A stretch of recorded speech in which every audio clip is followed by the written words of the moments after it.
Kangai Reshi lungen thei na nei bo me hung nai zin lai to leng hitin ka lungel neu khan sei inge chim tu chang sai lep dinga nei gin mo em oh sai lep de bonge kalen na za gam lei se ta hin nang lâu mon na ken nailou oh gibang khending lungnal hitam gibang khending langgel hitam gen thei ken dam lai sungin mil zo ponge oh kalung set na Aw Kangai Reshi lungen thei na nei bo me hung nai zin lai to leng hitin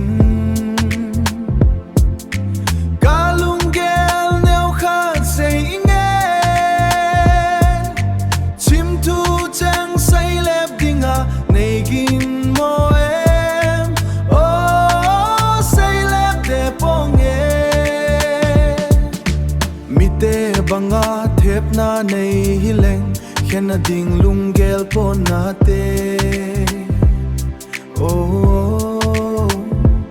oh nei hin vetan se lungu in lunglen pul dawa nai kamong zo poi gen thei ken dam lai sungin gen thei ken dam lai sungin mil zo ponge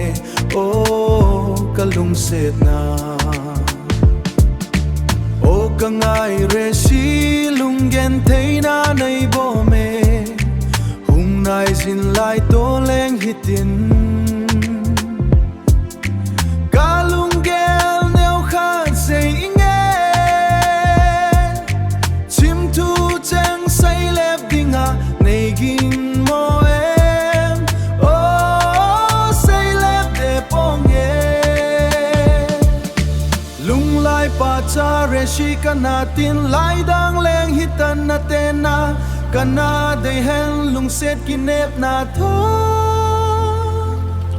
hin lung gilong ei chamin na lang gen thei ken dam lai sung in mil zo ponge oh kalung set na oh say lep de ponge